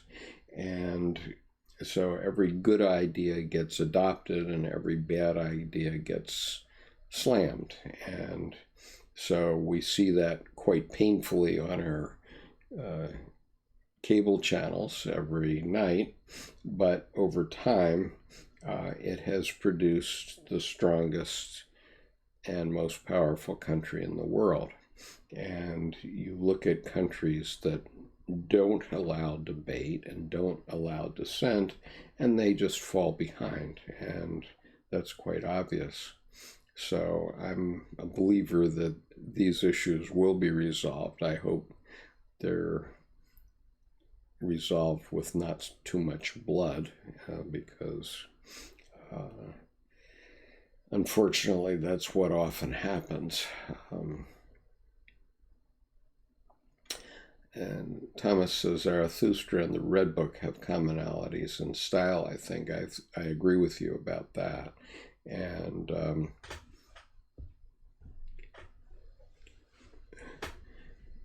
Sean, when you say talking about finality with respect to Zarathustra, what are you saying? I'm not sure I follow that. But I think that what is significant is that Nietzsche was sort of at the epitome of the scientific method, the takeover of society by materialism, and he was looking at the world in terms of the physical world, and therefore said God is dead. And Jung, in the Red Book and in his later writings, really found God. And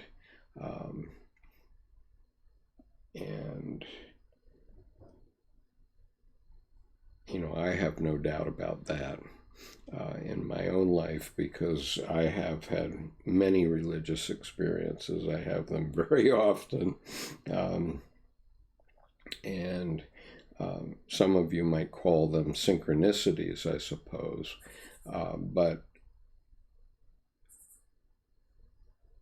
what they do is reassure me about what I'm doing in my life and what the future holds even after I go away, which may not be too much longer, given that I'm nearly 72. So Thomas says, people always speak of Nietzsche saying God is dead, but when you read the passage in Zarathustra, it's not quite so cut and dried. I'm vague about that at this point. It's been a while since I read it, so if you can expand on that, that would be great. But Nietzsche kind of also found God, but at the end of Zarathustra, as I recall, the party of people was worshiping a donkey. And so a donkey can be God, I suppose. So Thomas says, I think Zarathustra says to the folks in the marketplace in that section, you have killed him. Yes, okay, that is true. I remember that. And that is the point. That's the point of everything from,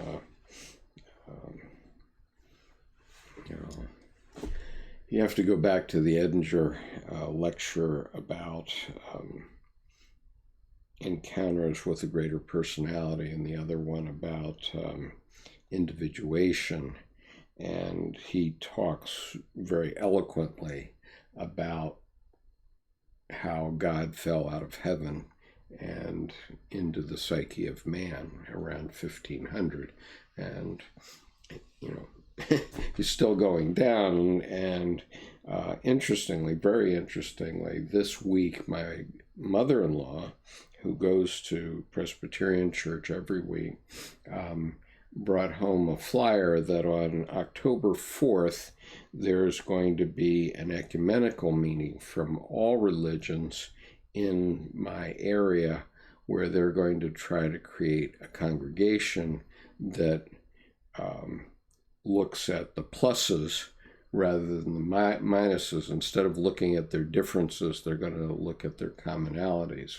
I'll be very interested in that. I'm hoping to go to that meeting and see what is meant by it, but it sounds interesting. So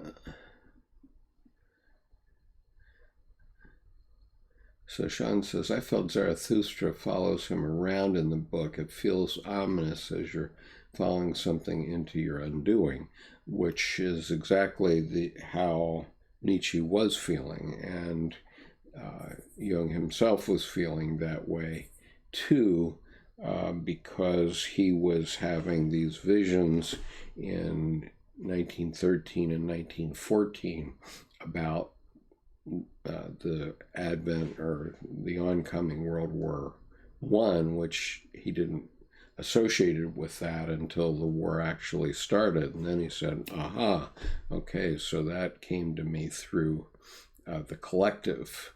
And so that was sort of his discovery of the collective unconscious at that point. And so that feeling of something ominous happening,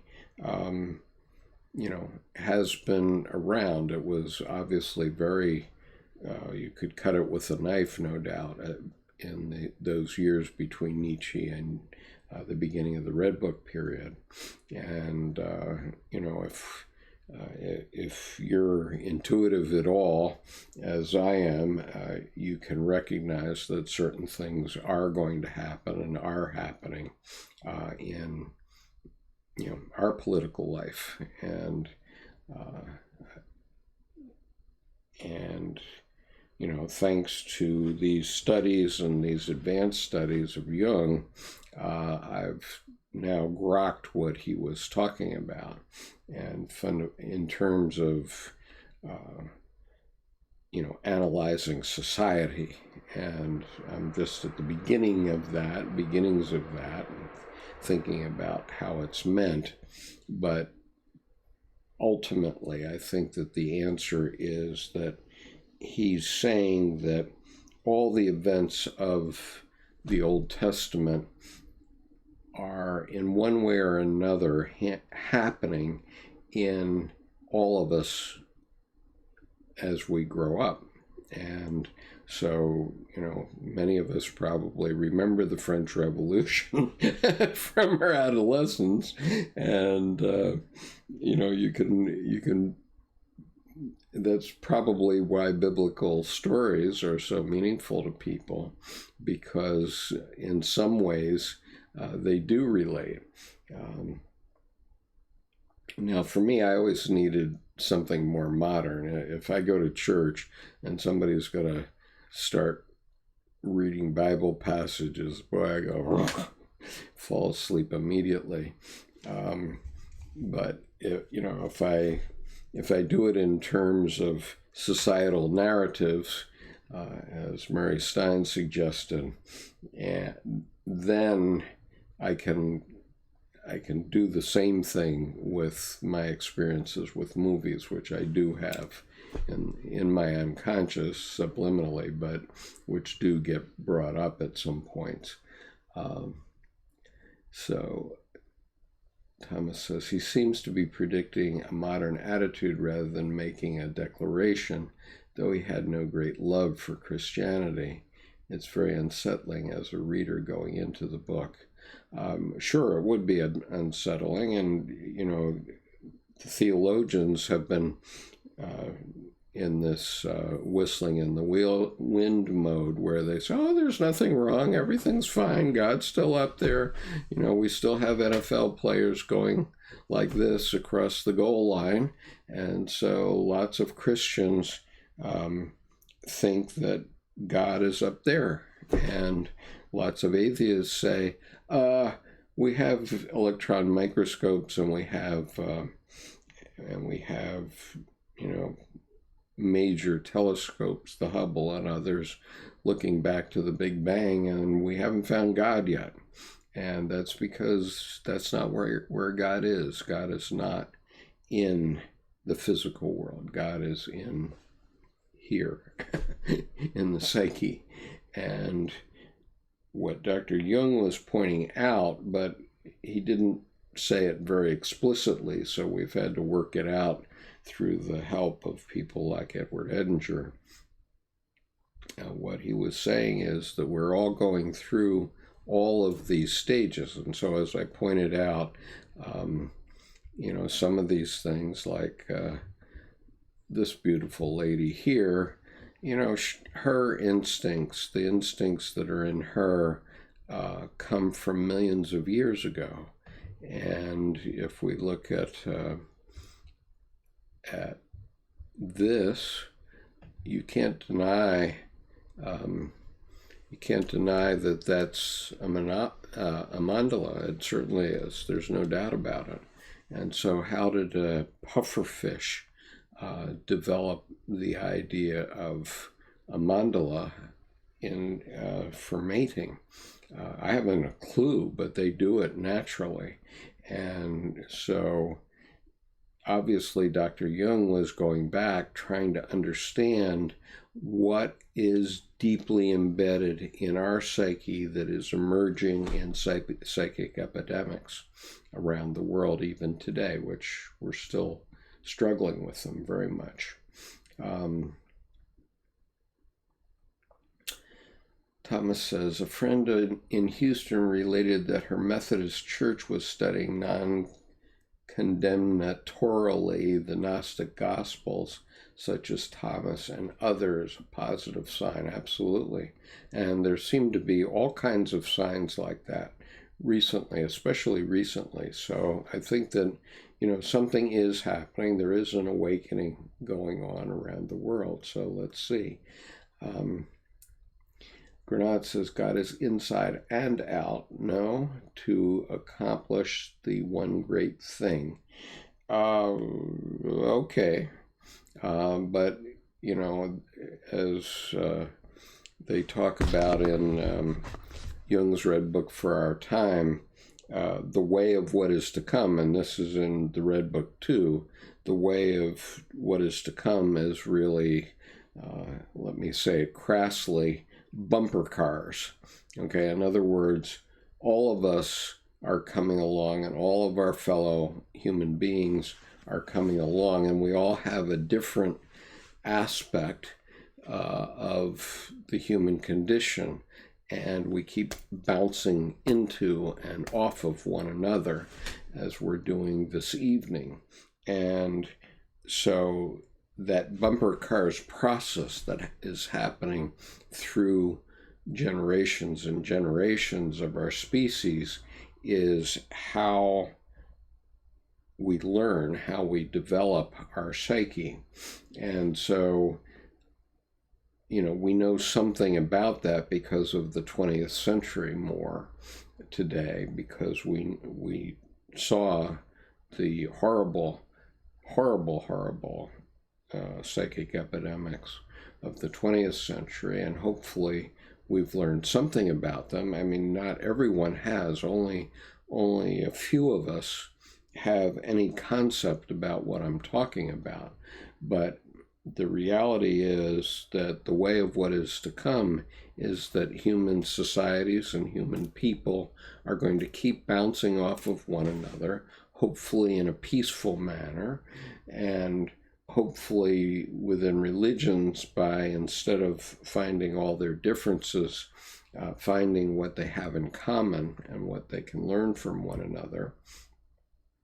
I mean, is there anyone that thinks praying 5 times a day is a bad idea? I mean, if you think about it, it's not a bad idea. And there are lots of others that we can learn from many different religions. And let's see.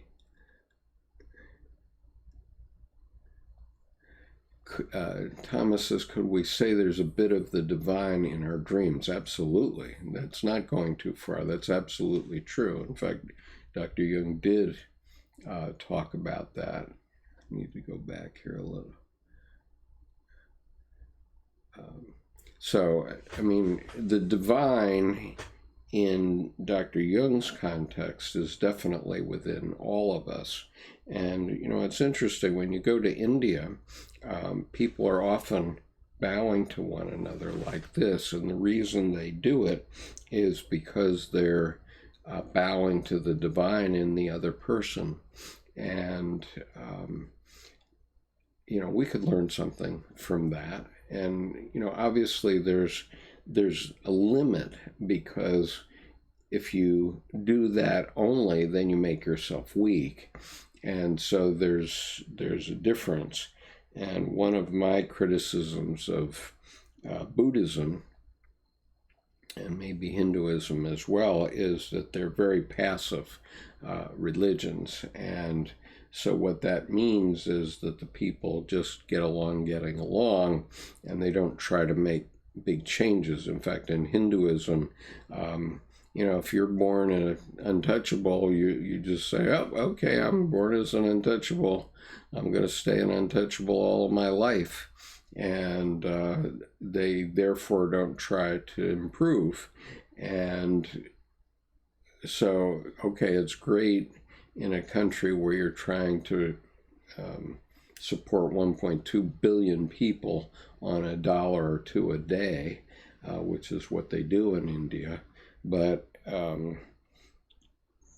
in terms of people having a complete and fulfilled life, I question that. But I'm not saying that they haven't found the self as on this ego self axis. I'm not saying they haven't found that.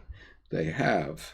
That's where their religions operate, on the self end of that axis.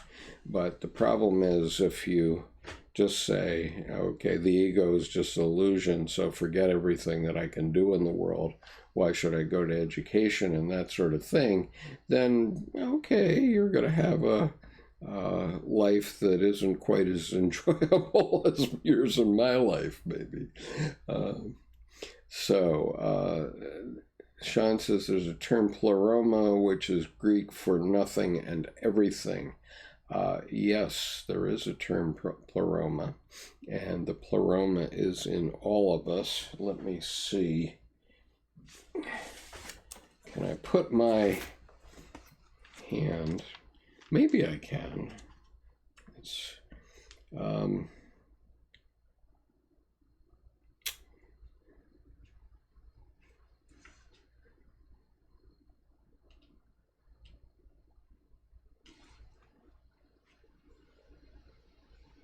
this isn't actually what I was thinking it was, but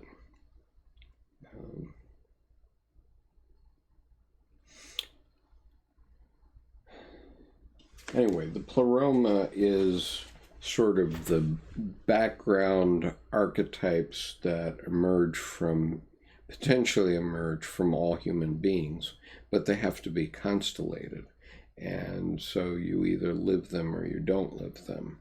And so it's, I think Dr. Jung described it a bit like a dry riverbed. Or let's think of North Carolina, for example. Okay, North Carolina is like the dry riverbed, or the archetypal riverbed, but when something comes in and constellates North Carolina, then you get a flood over all the land, So then what we're seeing after Hurricane Florence would be North Carolina being overwhelmed by the archetypal pleroma, whereas in normal times it's just rivers that are under control and people's houses along them type thing.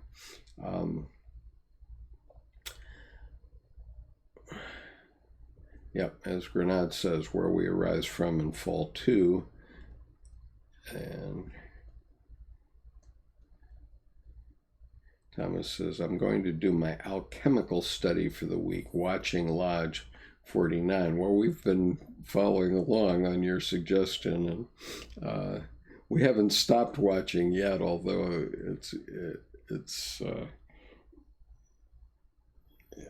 I'm not sure a younger generation than you and me, Thomas, won't quite appreciate it, because I don't think the younger folks think that way, but it's definitely growing on me. And Sean says, I heard it first from Jordan Peterson when he was describing omnipotence would not be if it could be differentiated.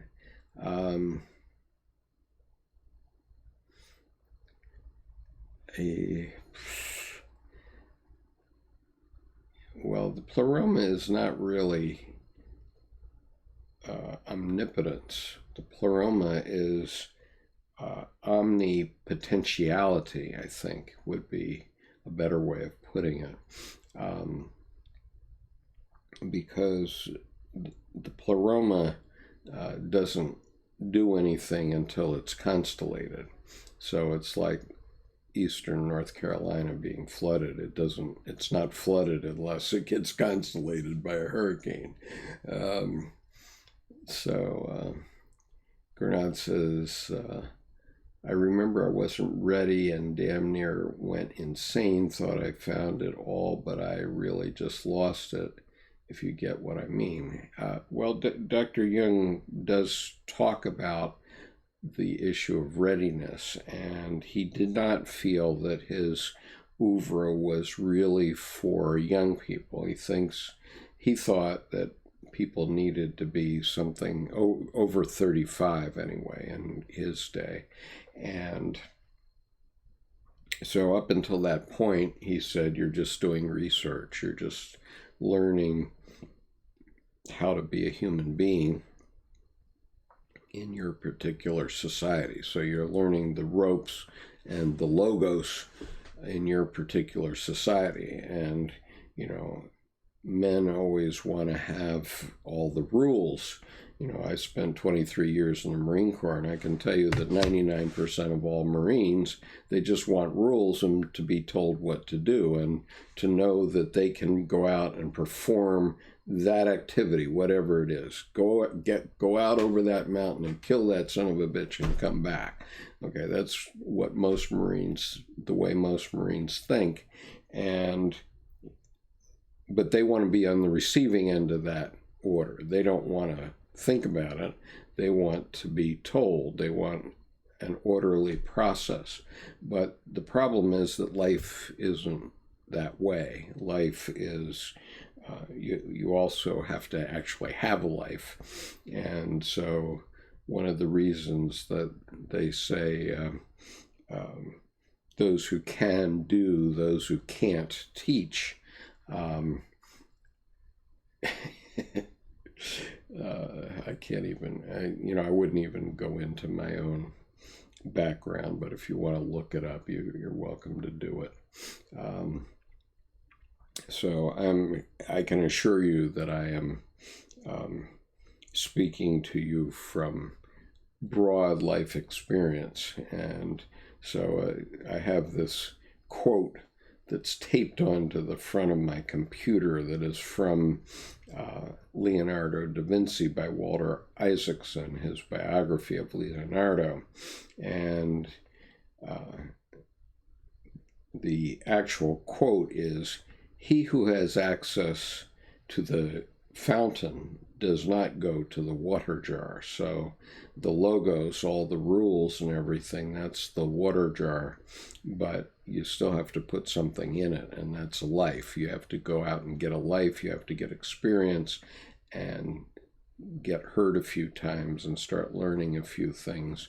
Learn how the rules don't work and how to break the rules. That's the key. Maybe a university professor like Jordan Peterson can't say that to you explicitly, but I can. Thomas says, at least Lodge 49 is about humans and has no gratuitous violence, a rarity these days. Namaste all, and thanks. Yes, I agree with you, Thomas. It is about humans.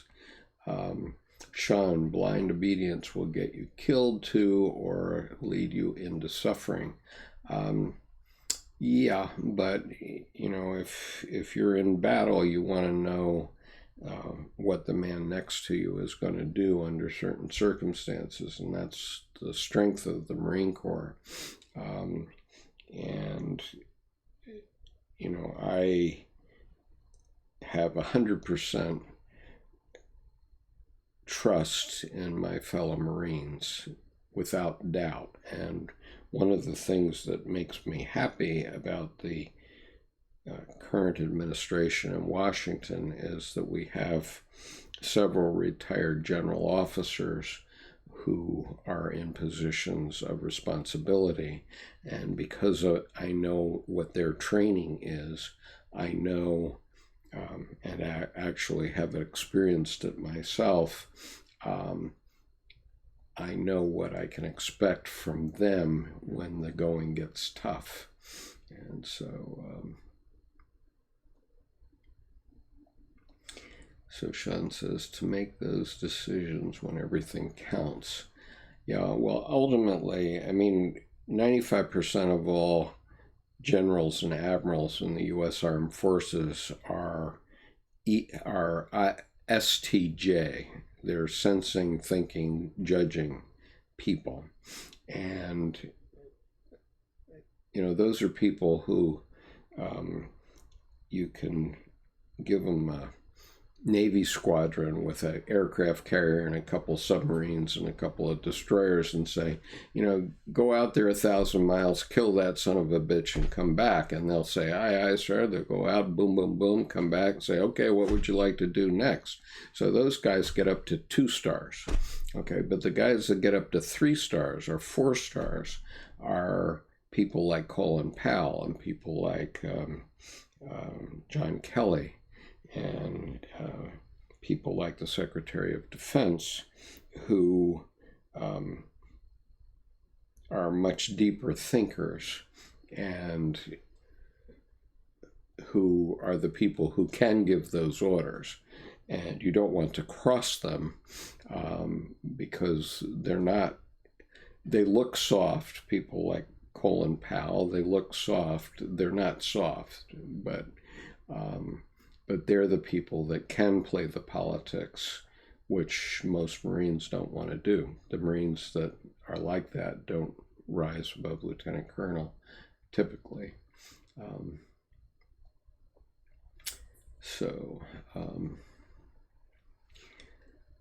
Grenade says, yeah, I was ready to die in the most literal sense. That is how I fully let go. Everything melted away to nothing, but I'm still here. Amazing. That's terrific. And I'm glad you're coming here every week. Not much change since, except I don't want to die anymore. Well, that's good to get over that crisis. I know that after the crash of 2008, I was quite a successful businessman, and I had created a public company, and I lost everything. Financially, I lost everything. And one of my neighbors, who was also a very successful man, who ran the biggest nursery in my area, on the surface, he was very successful, but when the crash came, he rode out to the middle of the lake in front of his house and shot himself. And those thoughts do come to mind from time to time. And, psychologists and psychiatrists call it suicidal ideation.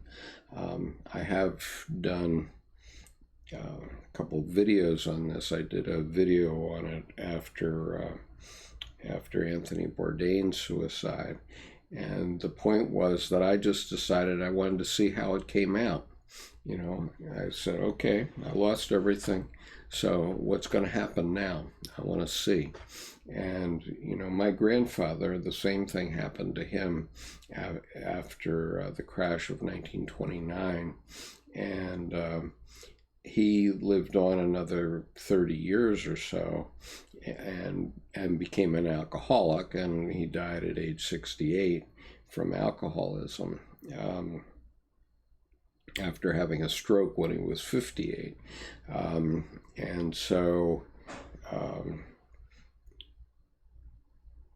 you can have crises in your life, and then you have to decide how to get on with it.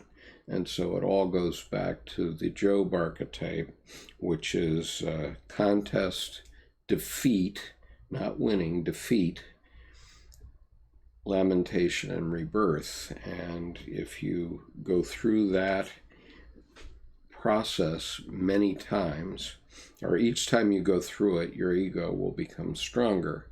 And so I've been through it many times. And so these days I feel like my ego is fairly strong. I ain't down yet. That was my mother's favorite line from the unsinkable Molly Brown. I ain't down yet. And so you need to have this rebirth. And by rebirth, I don't mean a physical birth of a child. I mean a psychological rebirth of, okay, that didn't work out. You can lament about it. You can go to the church and you can pray about it and so on. But when you're finished lamenting, what are you going to do next? That's the question.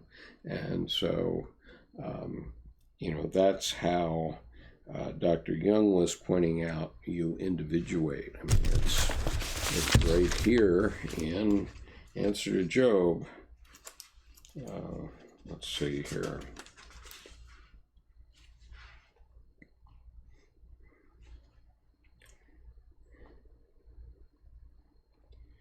I mean, gradually you get it what this means, but it's basically, every time you get defeated, you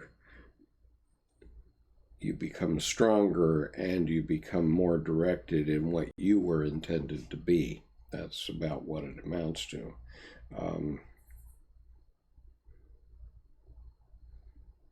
So anyway, he says in paragraph 746 of Answer to Job, the conscious realization of what is hidden and kept secret certainly confronts us with an insoluble conflict.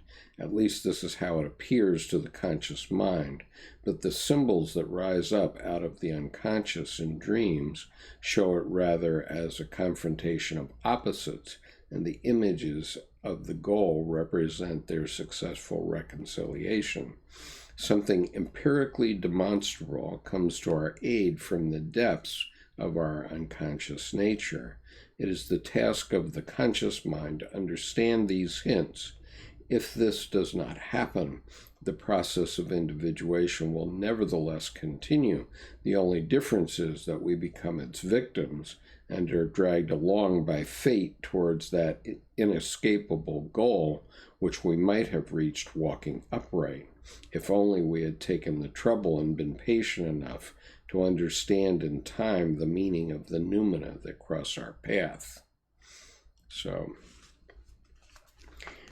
that's about individuation. So I think we better pull this to a close because we're up to 2 hours and 18 minutes. I'm not sure how much of this is going to survive on YouTube. And so Sean says, what role does the Ouroboros have in the archetypal world? Sean, that is a question that would require at least 1-2 hour period. But what I would suggest is that you go out and get yourself a copy of Erich Neumann's book, The Origins and History of Consciousness. And the first half of that book, believe it or not, is the Ouroboros. And Dr. Neumann covered it in very great detail there. So I can't answer that question tonight.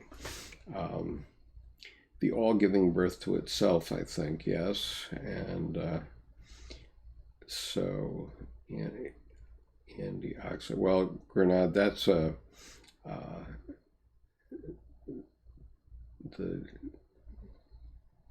snake eating its tail is sort of the most superficial description of the Ouroboros. I mean, Dr. Neumann has a couple hundred pages in The Origins and History of Consciousness by Erich Neumann. So that's the book.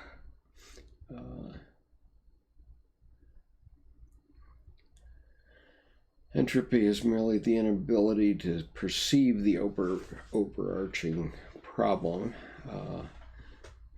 Okay, well, Andy, that may be true, but I always thought of entropy as the tendency of organized things to disorganize. But anyway, whatever. Sean, yeah, as human beings, we try to control and manipulate entropy, such as welfare. Indeed. And Grenade, well, think about something which exists outside of space and time, like the psyche.